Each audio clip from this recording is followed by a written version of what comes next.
जून की तपती दोपहर थी। गर्मी का वो आलम, चील भी अंडा छोड़कर भाग जाए। सड़कें सुनसान और गलियां वीरान हो गई थीं। इंसान तो इंसान, चरिंद परिंद भी इस जलते बलते मौसम की सख्ती और धूप की तपश से बचने के लिए कोनों खुदरों में पनाह ले चुके थे।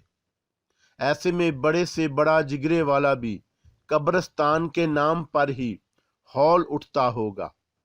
मगर बचपन तो फिर बचपन ही है। उसे ना किसी का डर और ना किसी का खौफ, ना आने वाले वक़्त का ख्याल और ना ही गुजरते वक़्त की परवाह। इस तपती सुलगती दोपहर में शहर के सबसे पुराने और बड़े कब्रिस्तान में एक तरफ अलग थलग से बने अहाते में चंद बच्चे छुपन छुपाई खेलने में मशगूल थे। ये अहाता कब्रिस्तान से जरा हट के बना हुआ था। बेशुमार घने दरख्तों के झुंडों की वजह से यहाँ कदरे सकून था। इस गर्म तरीन मौसम में भी यहाँ अच्छी खासी ठंडक का एहसास हो रहा था, और इसी वजह से वो बच्चे हर तरफ से बेनियाज होकर अपने खेल में मगन नजर आ रहे थे।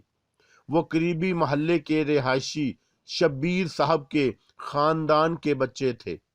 शब्बीर साहब की अकलौती छोटी बहन लाहौर बेहाई हुई थी। बच्चों को जैसे ही गर्मियों की छुट्टियां होती, या तो वो बच्चों के साथ अपने दोनों भाइयों की तरफ फैसलाबाद चली आती, या फिर उनके भतीजे भतीजियां उनसे मिलने लाहौर चले आते। और इस वक्त वो सब बच्चे माओ से नजर बचा कर खेलने कूदने को कब्रिस्तान आन धमके थे। शामीर, शामीर, बाहर आ जाओ यार, हम हार गए और तुम जीत गए। बस अब फौरन बाहर आ जाओ।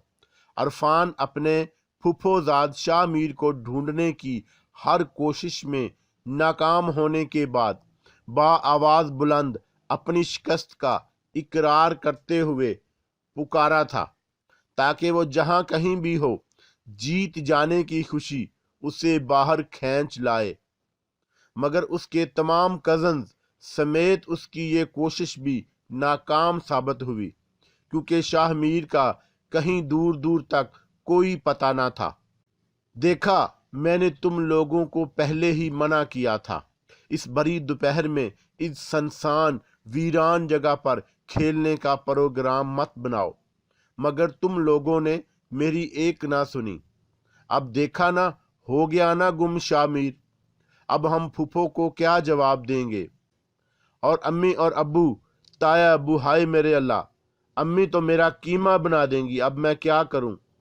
ये सबसे बड़ा होना भी निरा अजाब ही है। अब इन सब सवालों के जवाब भी मुझे ही देने पड़ेंगे, और सबसे ज्यादा मार भी मुझे ही खानी पड़ेगी। शामीर को वापस भेज दे, वरना मेरी खैर नहीं या अल्लाह। शामीर की गुमशुदगी ने सबसे ज्यादा रबिया के हाथ पैर फुला दिए थे। वो इन सब कजन में सबसे बड़ी थी, और जितनी बड़ी थी उतनी ही दबू और शर्मीली भी थी। माँ को सबसे ज्यादा रोब भी उसी पर ही था, और उसके साथ साथ छोटे बहन भाइयों की बहुत सी जिम्मेदारियां भी उसी के सर थीं। रबिया बेचारी अक्सर अब सब की शरारतों की भींत चढ़ जाती, और फिर नतीजा माँ की सलवातें को धमकों के उसके मुकद्दर बने रहते थे। यही वजह थी शामीर के अचानक गायब होने पर वो सबसे ज्यादा हवास बाख्ता हो रही थी। अरफान, हारून, खुदा के वास्ते ढूंढो कहीं से शामीर को। अगर वो ना मिला तो मामू मामी जान तो बाद में कोई एक्शन लेंगे। अम्मी तो ये खबर सुनते ही बेहोश हो जाएंगी। अरे बच्चों, आज फिर तुम लोग आ गए इधर शोर मचाने के लिए। मना किया था ना तुम लोगों को इधर मत आना, लेकिन तुम लोग भी ना बाज नहीं आते शरारतें करने से। लगाता हूं मैं तुम लोगों की शिकायत बड़े मीर साहब से। अब वो ही तुम लोगों को ठीक करेंगे। मेरी तो एक नहीं सुनते तुम लोग। कब्रिस्तान के पुराने रखवाले मंगू बाबा ने उन्हें परेशान हाल इधर से उधर दौड़ते देखा तो उनकी गोशमाली करने उनके सर पर जा पहुंचे।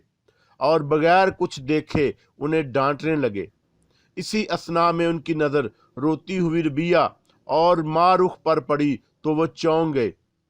ارے بیٹا، تم دونوں رو کیوں رہی ہو؟ کیا ہوا؟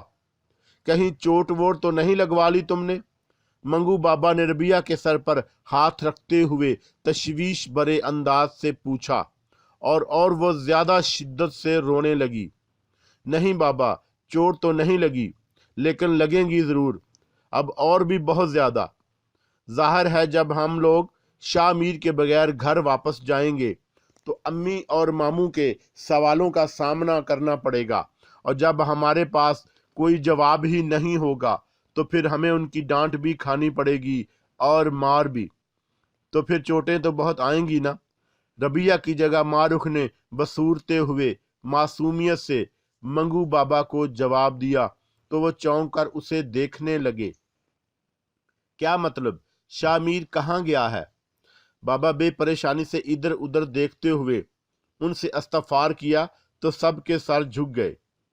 بابا، شاہ میر گم ہو گیا ہے، ہم نے اسے ہر جگہ دیکھ لیا مگر اس کا کوئی اتا پتہ ہی نہیں مل رہا۔ ہمیں بہت ڈر لگ رہا ہے بابا، اگر وہ نہ ملا تو۔ عرفان نے فکر اور پریشانی سے کہا تو ربیہ اور ماں رخ کے رونے کی رفتار اور تیز ہو گئی۔ بابا ساری صورتحال جان کر پریشان ہو گئے۔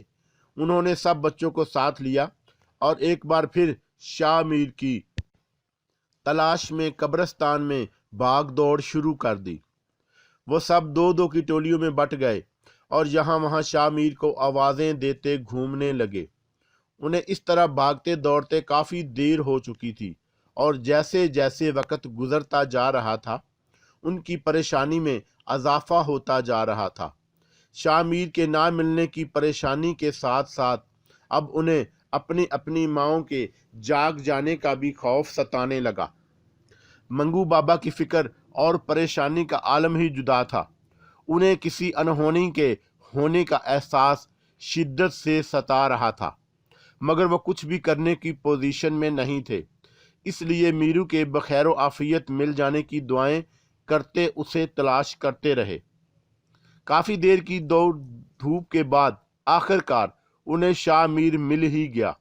وہ احاطے کے باہر کافی دور درختوں کے جھنڈ کے پاس گھٹنوں میں سر دیے چپ چاپ بیٹھا نظر آ رہا تھا۔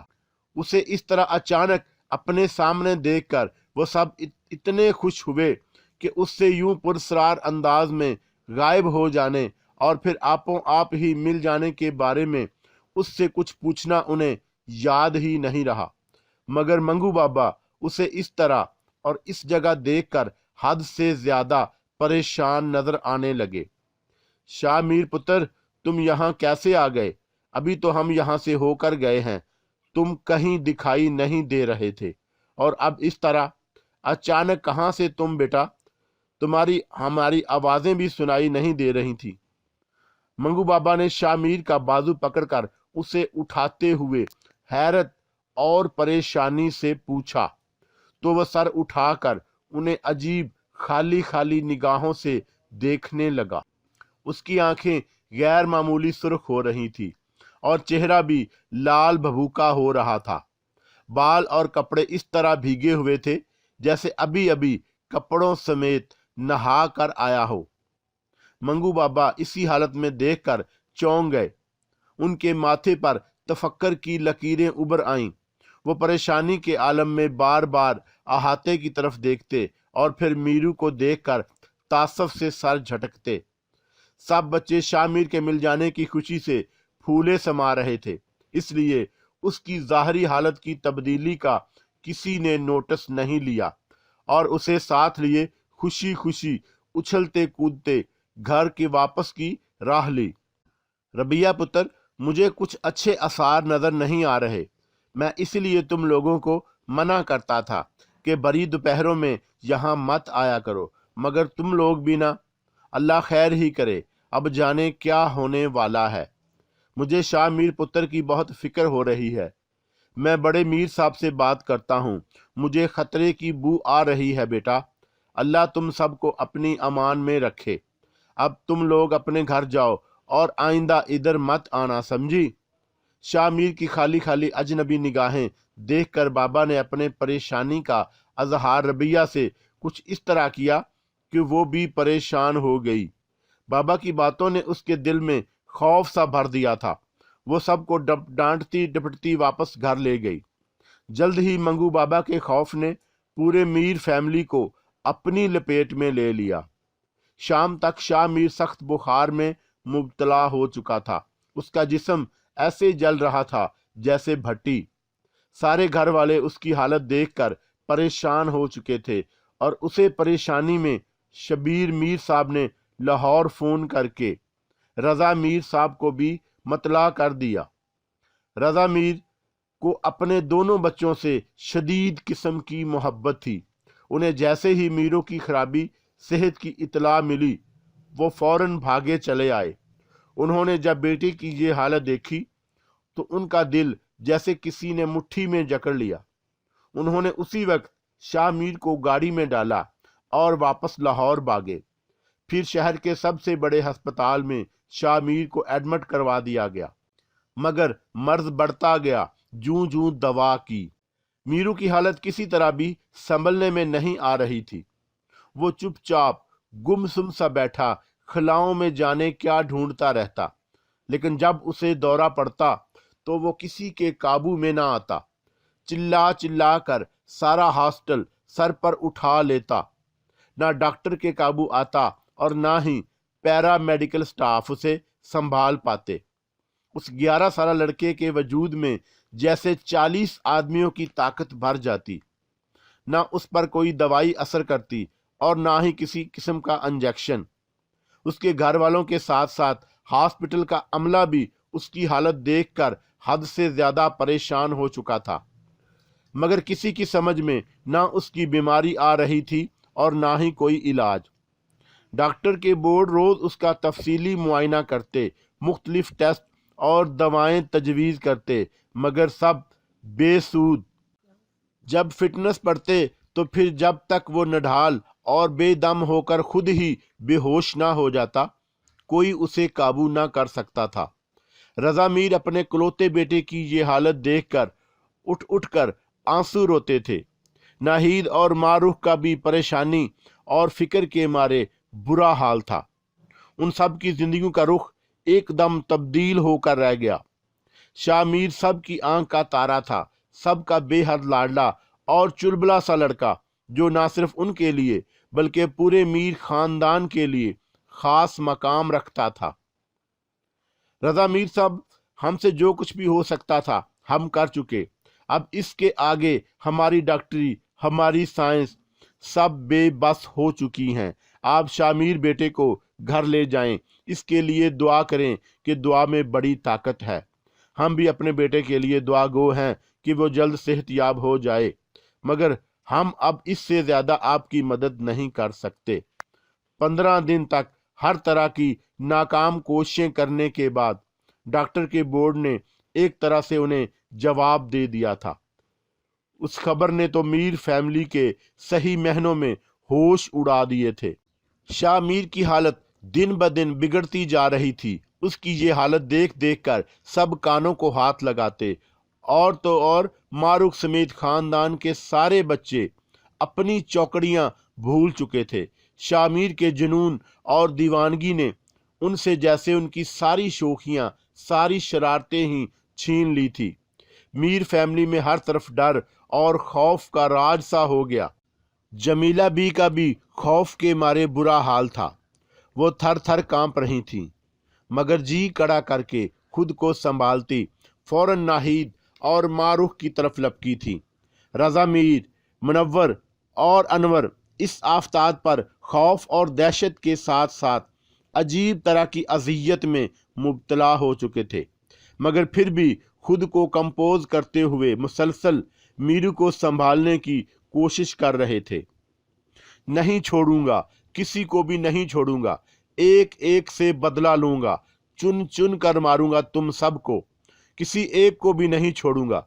11 साला शाह मीर के मुंह से निकलने वाली आवाज हरगिज भी 11 साले बच्चे की तो ना थी।